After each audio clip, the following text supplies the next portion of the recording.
But let me say about the institutions. You have talked about Parliament being captured. Yeah, you can see that. Like you see, like the case that took the Gen Zs to the streets was the bill, the finance bill. The Gen Zs were saying, look, you need to look at this more carefully. And the MPs, if I remember well, the conversation was, okay, we are past it. It's like, what are you going to do? We are past it. That's why they went there, and I'm told that some MPs were whisked out of Parliament at that time for their own safety. So that is when Parliament has been captured.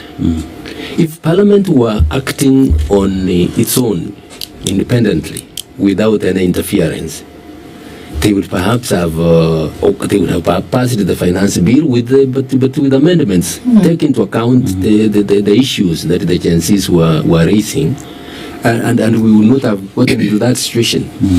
So institutional capture by the executive is a terrible thing. Now the institutions, and you know, the capture is not just a situation where you are told what to do.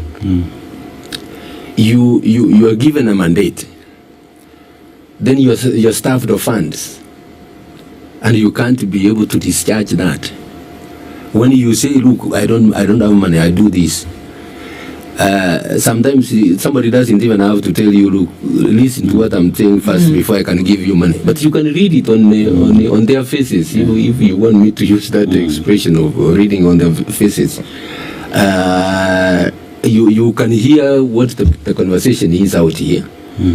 Somebody is saying, look, the judiciary is doing this, they are hampering. Like there was a time when they were saying the judiciary is interfering with Parliament. And when that comes and you hear them talking, what they are telling you is that play ball and we will give you funds. And did you at your time face the pressure for capture during your tenure? I think I am one of the Chief Justices who faced the greatest pressure because of the 2017 judgment. If you may allow me to, 2017 judgment, some people say, look, why is Maraga behaving like this? The president has garnered more votes than anybody else. But when you looked at the evidence, how did he garner that? And we went to the process. We went to, I don't want to repeat what we done. I mean, so that for me to live or to uphold the Constitution, I had no choice but to, like my three other judges, but to reject the what? The election. To annul the election. So after that, budget cuts were the order of the day for the judiciary. Do you connect the two? Do you say that of course. Because it was very clear, we remember your words very clearly, that on the issue of procedure, then you had no choice but to call the election null and void and then to recommend that a new election take place. Are you saying that as a result of that, because we did hear former President Uhuru Kenyatta register his dissatisfaction, I guess I'm putting that lightly, in that decision. So are you saying that budget cuts and other things came as a result of that announcement, even though you did recommend, and then went on to accept the results of a secondary election? Yes, that the budget cuts were as a result of that. Of course, there's a time they said that there were budget cuts in all the institutions in the country, but the judiciary was hit most. When they said that there was going to be budget cuts by a half, some of the budget lines, I remember that's the time we were planning for digitization of the judicial processes, and we needed a lot of money. We had, I remember vividly, we had about 400 million shillings for IT. Instead of taking half, they took the whole of it. And what that meant is, we were rendered unable to process that. But thank God, I had a very good relationship with the development partners. They are the ones who gave me funds to start the digitization of the judicial processes. And later on, now it peaked, and you know what it is now. People are able to hear cases from their homes. Lawyers are able to do their cases from the comforts of their homes. And that what that means is it saves a lot of time for everyone.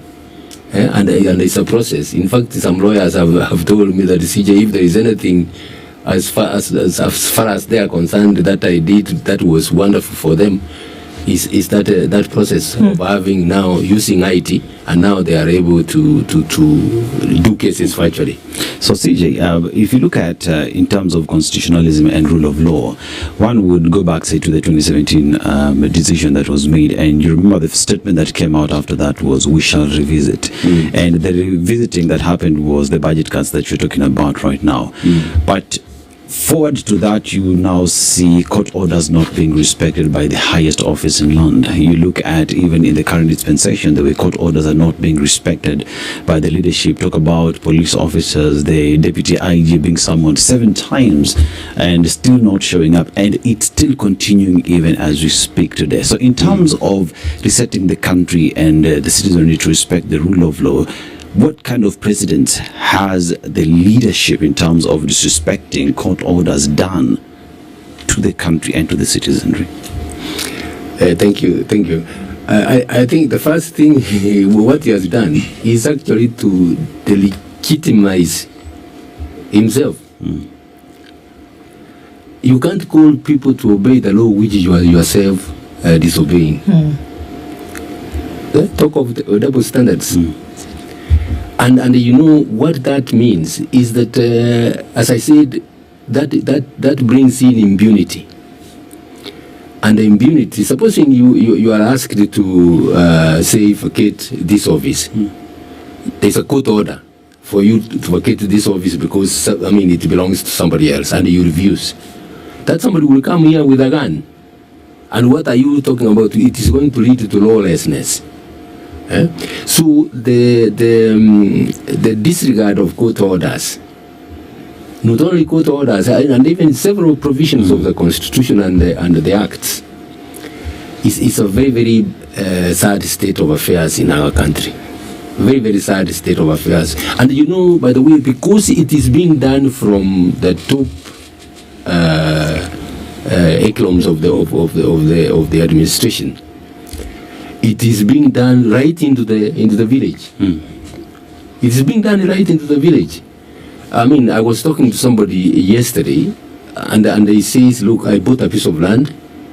Somebody, after some time, he changes and he doesn't want to go on with the sale. And he comes, beginning breaking my buildings.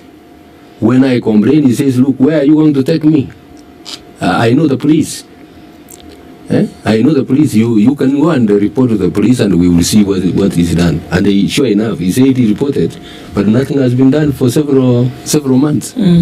So that's what I'm saying. You when you set that example from the top, it goes down all to the society, and that is chaos. And there are many people suffering because of what the president and his team are doing in administration. And it is that impunity that you're speaking of that is leading the Gen Z to go to the streets. And you recently marched with the Gen Z, just to fast forward. We'll be skirting around these issues, going back and forth, but to just take you to the latest incidents. You recently marched with the Gen Zs on the streets. We saw you. Some critics, and you were largely discussed in the National Assembly, and your critics said that your participation in the protests undermined your impartiality as expected of a former Chief Justice, so to speak. What's your response to that? And as a result of that, your security was withdrawn. Has it been reinstated? Thank you. You know, the victims, the families of the victims of the 2024 Gen Z demonstration that led to about 60